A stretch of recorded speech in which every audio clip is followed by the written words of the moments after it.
கதையின் பெயர் மணியோசையும் மக்கள் அச்சமும். ஒரு கிராமத்தின் எல்லையில் ஒரு காடு இருந்தது. கிராமத்தில் இருந்த ஒரு கோவிலின் உள்ள கதவில் ஒரு வெள்ளி மணி கட்டப்பட்டிருந்தது. ஒரு நாள் ஒரு திருடன் மணியை திருடிக்கொண்டு காட்டிற்குள் ஓடிவிட்டான். இதனால் துரதிர்ஷ்டவசமாக அவன் அன்றே ஒரு புலி கொன்று தின்றுவிட்டது. கோவிலுக்கு சொந்தமான வெள்ளிமணி காணாமல் போனதில் கிராம மக்கள் மிகவும் வருத்தமடைந்தனர். அன்று இரவு அந்த மணி அடிக்கும் சத்தம் கேட்டது. பல பக்கங்களிலிருந்தும் மணி ஓசை கேட்பது போல் அவர்களுக்கு தோன்றியது. இதை கேட்டு மக்கள் பயந்துவிட்டனர். கோவில் மணியை திரும்ப பெறுவதற்கு கிராம மக்கள் எந்த முயற்சியும் எடுத்துக்கொள்ளவில்லை என்று கோவிலில் இருந்த தெய்வம் கோபித்துக் கொள்வதாக அந்த மக்கள் எண்ணி பயந்து போனார்கள். மறுநாள் கிராம மக்கள் சிலர் மணியை தேடி காட்டிற்குள் சென்றனர். ஆனால் மணி எங்கிருக்கிறது என்பதை அவர்களால் கண்டுபிடிக்க முடியவில்லை. ஊருக்கு திரும்பினர்.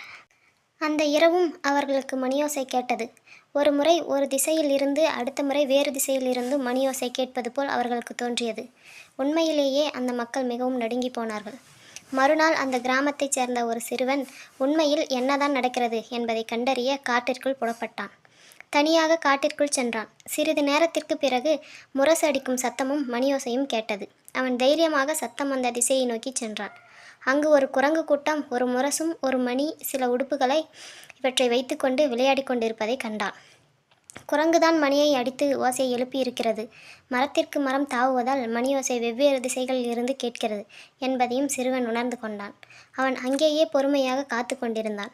ஒரு குரங்கு மணியை வைத்து விளையாடியவாறே அந்த கூட்டத்திலிருந்து பிரிந்து வந்தது. ஒரு மரத்தில் உட்கார்ந்தது. இதற்காக காத்திருந்த சிறுவன் குரங்கின் எதிரே சில பழங்களையும் கொட்டைகளையும் வீசி எறிந்தான்.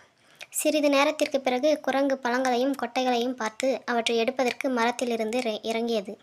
ஆனால் நிறைய பழங்களும் கொட்டைகளும் இருக்கவே மரத்திலேயே மணியை வைத்து இறங்கி வந்து அவற்றை பொறுக்க ஆரம்பித்தது. அந்த சமயத்திற்காக காத்திருந்த சிறுவன் விரைந்து சென்று மணியை எடுத்துக்கொண்டான். கிராமத்திற்கு ஓடி வந்தான். காட்டில் உண்மையில் என்ன நடந்தது என்பதை கிராம மக்களிடம் விவரமாக எடுத்து கூறினான். சூழலை உணர்ந்து சிந்தித்து செயல்பட்ட சிறுவனை அனைவரும் பாராட்டினர்.